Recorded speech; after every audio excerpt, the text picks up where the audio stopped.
The giant alien ship named Eternal Radiance floated in the black emptiness of space. It was the pride of the Galactic Confederacy, a group of advanced alien races who ruled many star systems. The ship was bigger than a city and shone with blue lights against the darkness. On the ship's main bridge, Admiral Dasik sat in his command chair. He was tall with gray skin and 4 eyes that could see things humans couldn't. The crew respected him greatly. He had won many space battles and was known as a smart leader. Admiral, called Science Officer Jiwoo from her workstation. Her 6 fingers moved quickly across the glowing control panel. Our sensors have picked up something strange. Admiral Dasik turned his chair. What kind of strange, Officer Jiwoo? A signal, sir. Very weak, but definitely not natural. Jiwoo's antenna twitched with excitement.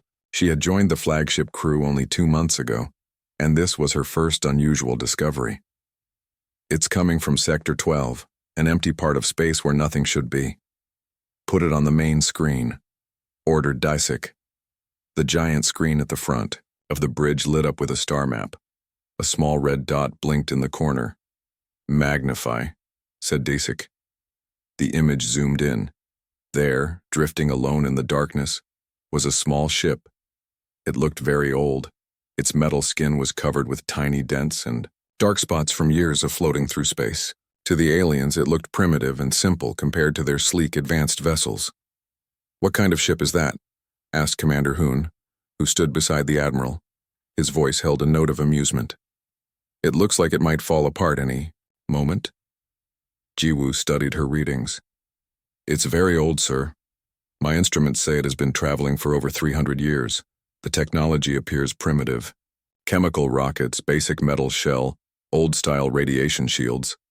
Admiral Dasik leaned forward, his 4 eyes narrowing. 300 years and still working. Scan for life forms. "No life forms detected," reported Jiwoo. "But strangely, some systems on the ship are still running on minimal power." This news surprised everyone on the bridge. The small ship looked so basic that it should have stopped working long ago. "How is that possible?" Dasik wondered out loud. "Check our records. Which species built ships like this 300 years ago?" Officer Mainu, who worked at the history station, spoke up. "Sir, the design matches old human ships. But that doesn't make sense. According to our records, humans only started space travel about 100 years ago. They are a new space species, barely able to reach their own moon when we first noticed them." A murmur spread across the bridge.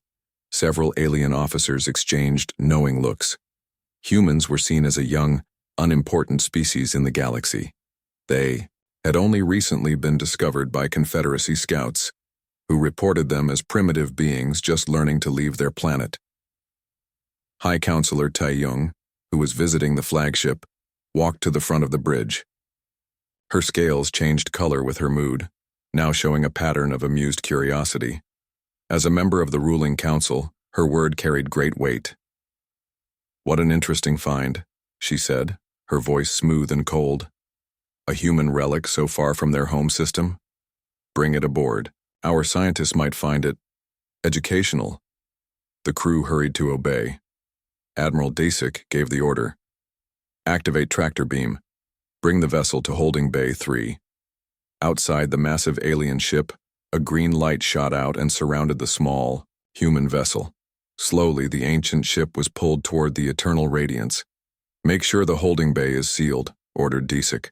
"Follow all safety protocols. Even if this ship is primitive, we don't know what might be on board." As the crew prepared to receive the human vessel, Officer Jiwoo noticed something unusual on her screen. "Sir, as we're pulling it in, I'm detecting a power surge from the ship. It seems to be responding to our tractor beam." Admiral Dasik frowned. "That shouldn't be possible with such old technology." "I agree, sir," said Jiwoo. "Yet it's happening. Something inside that ship is still very much active." The ancient human vessel disappeared into the massive holding bay of the alien flagship. The giant doors closed behind it. "Prepare a science team," said Admiral Dasik. "Full protective gear. I want to know everything about this ship. Who built it, why it's here, and how it's still functioning after 3 centuries in deep space." Counselor Taeyong's scales shifted to a deeper color. I will join the inspection team. This little mystery has caught my interest. No one on the bridge could have guessed what they would find inside the old human ship. They viewed it as a simple relic, perhaps a museum piece. Little did they know that this small battered vessel would soon change everything they thought they knew about humans. The ship from Earth had secrets, and soon those secrets would shock the mighty Confederacy to its core. Holding Bay 3 was busy with activity. The old human ship sat in the middle, surrounded by glowing force fields. Bright lights shone on it from all sides. A team of aliens in protective suits moved around the ship, setting up scanning equipment. Science. Officer Jiwoo checked her safety suit one last time. She was leading the examination team with 2 specialists, xenobiologist Minu, who studied alien life forms, and engineering specialist Heijin, who knew about ships and machines. All safety protocols are active, reported Jiwoo. Scanners show no dangerous materials or radiation. Counselor Taeyong stood nearby, watching with cold eyes. Proceed with the examination, she ordered. The 3 scientists approached the old ship carefully. Up close, it looked even more battered than on the screen. The metal hull was scratched and pitted from centuries of space dust hitting it at high speed. But strangely, the damage wasn't as bad as it should have been after 300 years. Minu pointed to some faded markings on the side of the ship. Look at these symbols, they appear to be writing. He passed a scanning device over them. Our translator says it's an early form of human language. It says, Pathfinder. Pathfinder? Repeated Heijin with a laugh. His face ridges moved up and down to show he found this funny. A fitting name for such a basic vessel. Humans? Heijin continued, still amused. Their home planet barely figured out how to reach their own moon a century ago. This ship would have to be over 300 years old. Jiwoo finished, looking more serious now as she studied her scanner. And yet, some of its systems are still working. This was impossible. No ship this old and simple should still have working parts after so long in the cold emptiness of space. Let's open it, Jiwoo decided. We need to see inside. It took them an hour to figure out how to open the airlock. The door mechanism was old, but surprisingly well designed.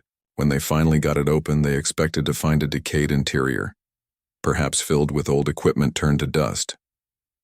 What they found shocked them. The inside of the ship was in good condition. The walls were clean, with only a thin layer of dust. The lights were off, but when Jiwoo's team entered, small green lights began to glow along the floor, as if the ship knew they were there. This is impossible, whispered Heijin. The inside should be destroyed after so long. They moved deeper into the ship. The hallways were narrow but well designed. Everything had a purpose. There were no wasted materials or space. At the center of the ship, they found a sealed room. The door was made of a metal they didn't recognize. It took all 3 of them to open it. Inside was something none of them expected. A small chamber held what looked like a glass crystal the size of a fist. Around it were carefully built mechanical parts that seemed to be protecting the crystal. Small lights blinked on the mechanical parts, showing that power was still flowing. Minu's scanner beeped loudly. This is impossible, he said, checking the readings twice. This appears to be a quantum data crystal, but humans shouldn't have this technology for another 1,000 years. According to our records, they're nowhere near this advanced. Call Admiral Dasik, ordered Counselor Taeyong, her voice no longer sounding bored or amused. He needs to see this immediately. When Admiral Dasik arrived, the science team had set up more equipment around the crystal. Jiwoo showed him the EE scanner readings. The precision of the engineering is remarkable, she explained. Look at these mechanical parts. They're built with an accuracy that even our factories would struggle to match today. Admiral Dasik's 4 eyes blinked in disbelief. How could humans build this 3 centuries ago? Our reports say they're a primitive species. Our reports are clearly wrong, said Counselor Taeyong. Her scales had changed color from bright confidence to a darker shade of worry. If humans had this level of skill 300 years ago, what else might we be wrong about? Heijin was examining the crystal carefully. The mechanical systems around the crystal seem to be some kind of protection and power supply. Very clever design. It uses the natural decay of certain elements to provide tiny amounts of power for centuries. Suddenly, the crystal glowed brighter. The mechanical parts around it began to move. "Step back," ordered Admiral Dasik. "It's activating." The team moved away quickly. The crystal now shone with a bright blue light. Then, to everyone's shock, a beam shot out from it and formed a three-dimensional image in the air, a hologram of a human male in an old uniform. The hologram looked around, seeming to see them, though they knew it was just a recording. Then it spoke in a clear voice. "I am Captain Dongyun of the Earth exploratory vessel Pathfinder. If you are seeing this message, you have discovered our ship and activated its dormant systems." The aliens stared in stunned silence. The hologram. Technology was far beyond what humans should have had 300 years ago, and it still worked perfectly after all this time. The human captain's recorded message continued. The Pathfinder was designed to travel the stars long after its crew was gone, carrying the knowledge and spirit of humanity to whoever might find it. What you have discovered is not merely a ship, but a message from Earth, sent with hope of peaceful contact with other intelligent life. Admiral Dasik and Counselor Taeyong exchanged worried glances. This changed everything they thought they knew about humans. The hologram had more to say, and they listened carefully, knowing that their understanding of the galaxy was about to change forever. The blue hologram of Captain Donghyun stood before the stunned alien team. His image was clear despite being centuries old. He wore a simple uniform with a patch showing Earth surrounded by stars. "The quantum core you've discovered is our gift to the stars," the hologram continued. "It contains all our knowledge, our history, our art, and our science. We built it to last for centuries, hoping it would find friends among the stars." Admiral Dasik stepped closer to the hologram. "How is this possible? The technology required to build this—" The hologram, being just a recording, didn't respond to his question. It continued with its prepared message. The Pathfinder was designed to travel alone through space for as long as needed. It can fix itself using materials it collects from space rocks and gas clouds. It learns and grows as it travels. Science Officer Ji-woo was checking her scanner, readings carefully. "Admiral, according to this data, the ship has been traveling for exactly 327 years. In that time, it has mapped thousands of star systems and collected samples from hundreds of planets." "Self-repairing systems?" Hyjin said in disbelief. "That's why the ship is still in such good condition. It's been fixing itself all this time," Minu added. "And the quantum core has been processing all the data it collected, learning from it. That's incredible." The hologram of Captain Donghyun seemed to smile as if he had expected their reaction. "You may wonder how we built this ship. The answer is simple. We used what we had. Humans have always been good at solving problems with limited tools." Ji-woo was now examining the mechanical systems around the quantum core. "These parts, they're designed to last for centuries without breaking. The materials are basic, but the design is brilliant. They use natural space radiation to keep a tiny amount of power flowing through the systems." "Impossible," muttered Hyjin. "We only figured out how to make self-repairing hull materials 50 years ago. How could humans do this 3 centuries ago?" The hologram's next words answered his question. "The Pathfinder's hull is made of a special metal alloy that uses microscopic cracks to become stronger over time. The more damage it takes, the stronger it gets. We based it on how human bones heal themselves after breaking." Counselor Taeyong's scales had turned completely blue, a sign of deep worry in her species. "We've been wrong about humans, terribly wrong." The most shocking part came when Captain Dongyun explained the ship's engine. "Our propulsion system uses the empty space between stars to move.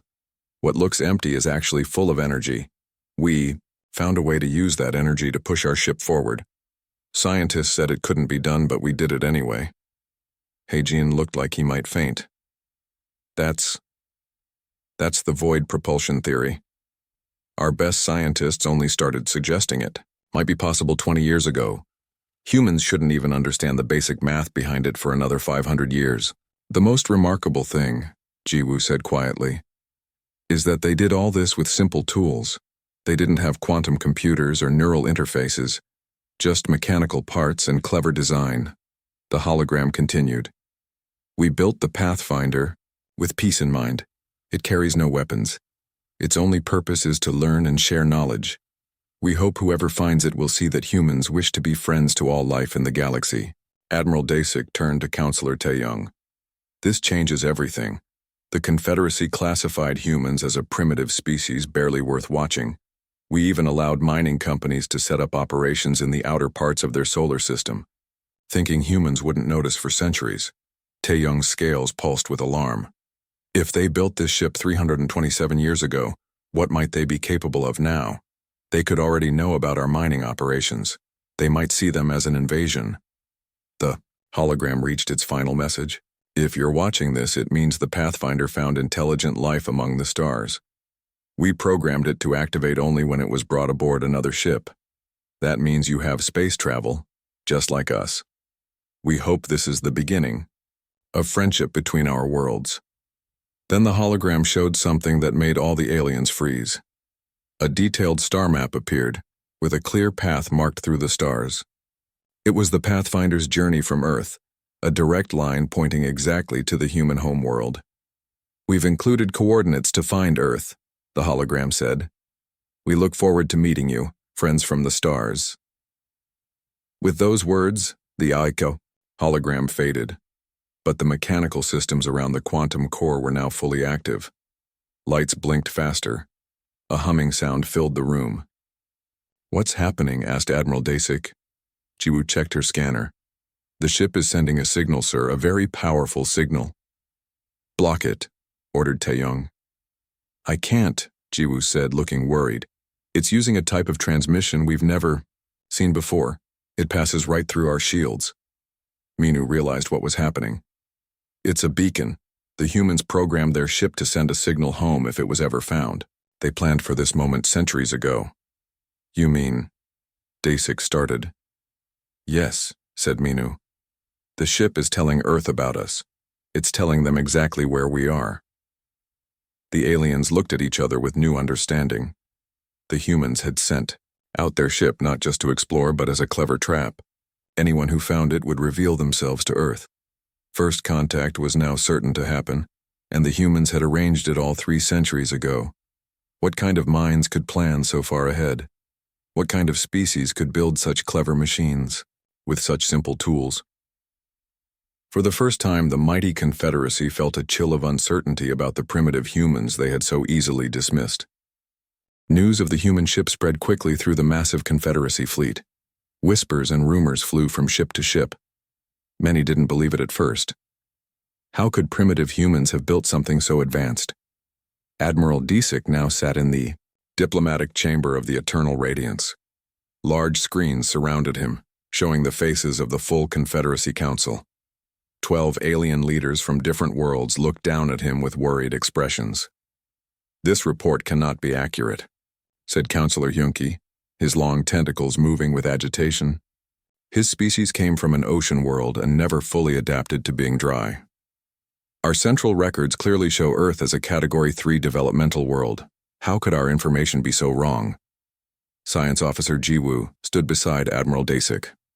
She had been invited to explain her findings to the Council. The information wasn't wrong, she replied. It was just incomplete. Humans seem to develop technology in very different ways than other species. Explain, demanded Counselor Bulan, whose crystal body glittered under the lights of her own world. Jiwoo touched her data pad, and images of the Pathfinder's engineering appeared on all screens. Most species in the Confederacy develop technology in a straight line. Each new invention builds on the last in a predictable way. But humans jump around. They solve problems in unexpected ways. They sometimes skip whole stages of development that we thought were necessary, the council members muttered among themselves. This was troubling news. The evidence is clear, continued Jiwoo. Humans created a quantum data storage system 300 years ago, long before they should have understood the science behind it. They built a self-repairing ship when they barely had computers. They solved the void propulsion theory through mechanical Means when our best scientists are still working on the math. What are the military implications? Asked Counselor Mirok, whose species had evolved from predators and always thought of defense first. Admiral Disick stepped forward, unknown but concerning. If humans could build the Pathfinder 327 years ago, their current technology level may be far beyond our estimates. This news sent a fresh wave of worry through the Council. For decades, the Confederacy had maintained a watching station near Earth's solar system. They had classified humans as a pre-contact civilization, not yet ready to join the galactic community. Following standard protocol for such worlds, they had even allowed several Confederacy mining companies to set up operations in the outer reaches of the solar system, with stealth technology to hide from human detection. "We must reassess immediately," said Counselor Taeyong, who had returned to the capital but joined the meeting via screen. Her scales were still an unusual blue color. If humans were this advanced 3 centuries ago, they might already be aware of our presence. They could see our mining operations as a threat. Military strategist Sung-hoon appeared on a separate screen. He was connecting from Confederate military headquarters. His face looked grim. "My team has completed a preliminary assessment," he reported. "Humans show unusual patterns in warfare history. During peace, they advance technology slowly, but during conflicts, their progress speeds up dramatically. They developed flight, then reached their moon, then built advanced computers, all in less than 100 years. Each time, war pushed them to innovate faster." "Are you suggesting humans are dangerous?" asked Counselor Bulan. "I'm suggesting they're unpredictable," replied Sung-hoon. "They turn war technology into peaceful tools when conflicts end. Their medical science advanced because of battlefield medicine. Their space program grew from missile technology. If they see our mining operations as hostile..." He didn't need to finish the thought. Everyone understood the concern. Meanwhile, on the Eternal Radiance, engineering specialist Heijin and xenobiologist Minu had continued studying the Pathfinder. They made another discovery that changed everything. "Admiral," Heijin reported over the communication system interrupting the council meeting. "The beacon signal from the Pathfinder, we've analyzed it. It's not just sending Earth our location, it's sending them everything." "What do you mean, everything?" demanded Disick. "The ship has been scanning our vessel since we brought it aboard," explained Minu, his voice excited and worried at the same time. "It's sending details about our technology, our weapons, our shield systems, everything it can see. And that's not all. We found something else in the ship's memory banks." On the council screens, an image appeared. It was a detailed map of Confederate space showing major worlds, fleet positions, and even the mining operations in Earth's solar system. The Pathfinder had been collecting this information during its centuries of travel. "The humans knew what they were doing," said Minu.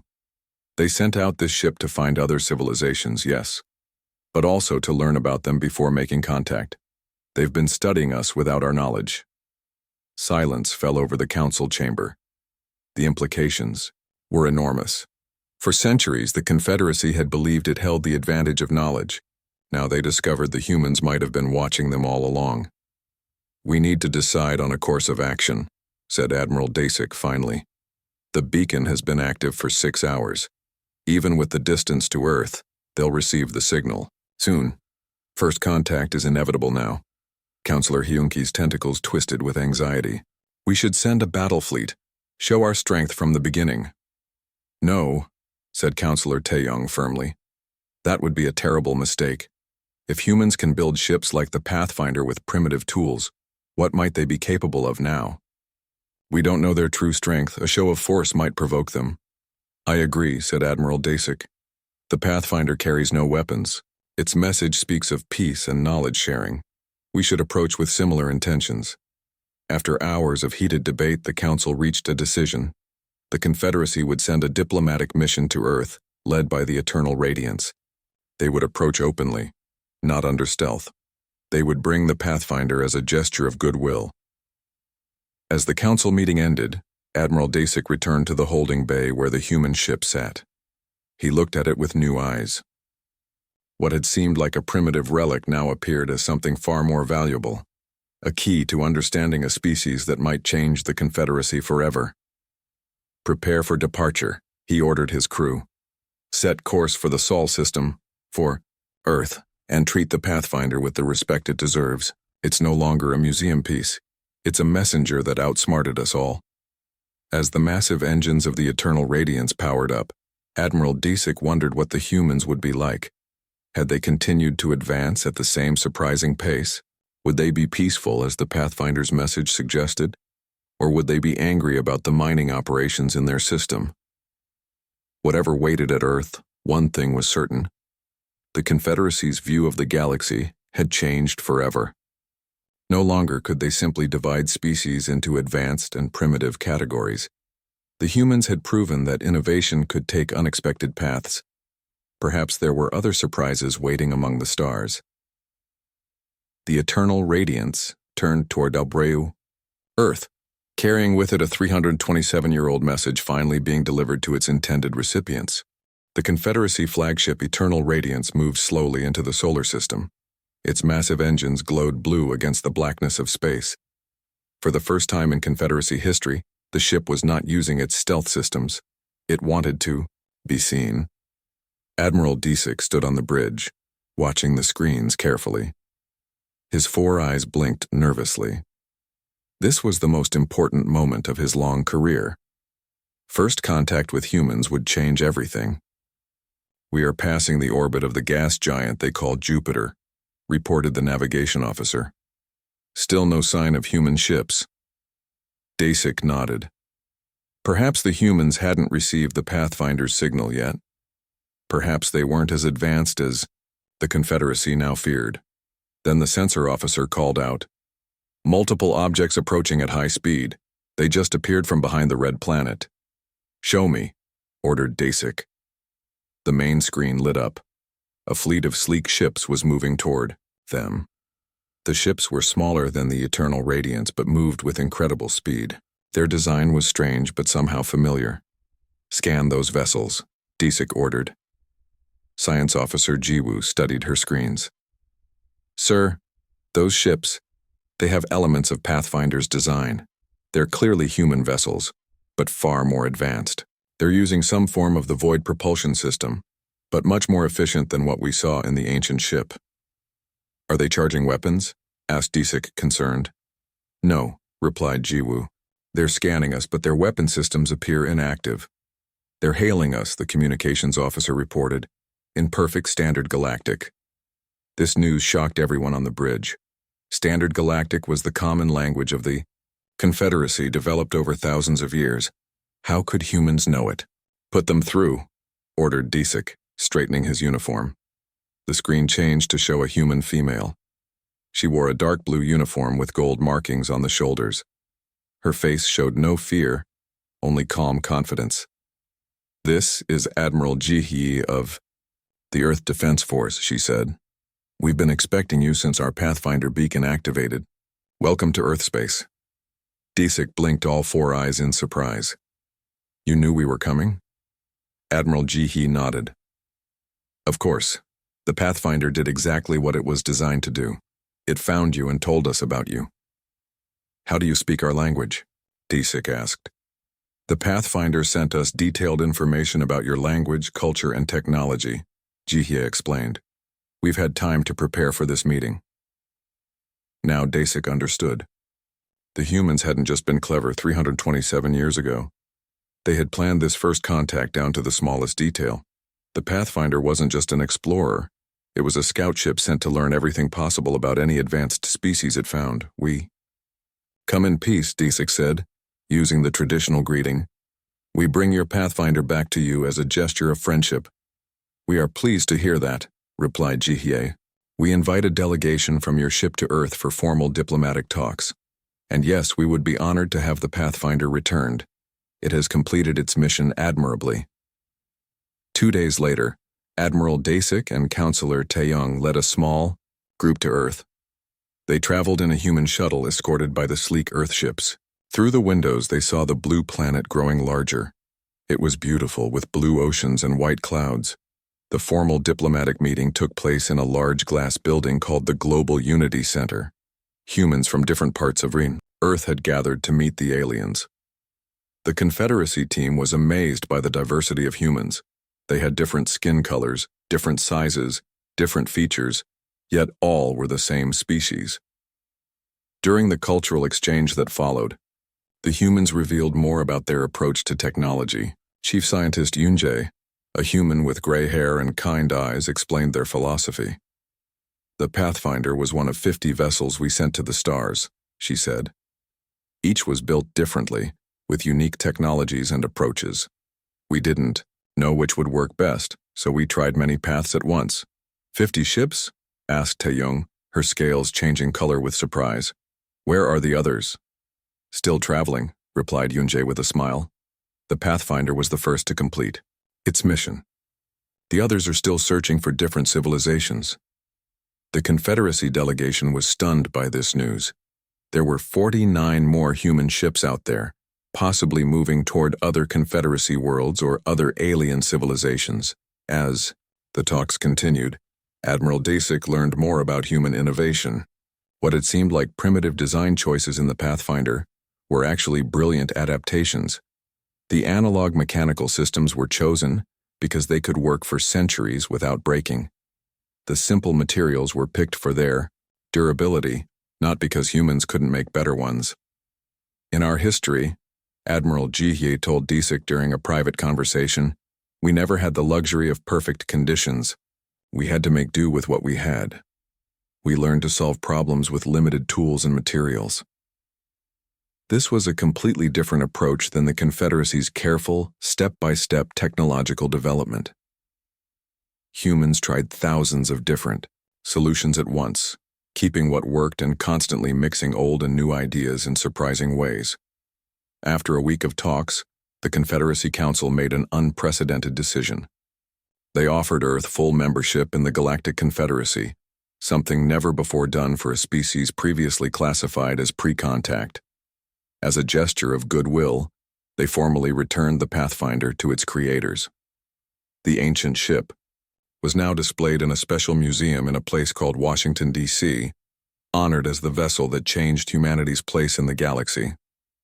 In his private room that night, Admiral Dasik recorded his thoughts.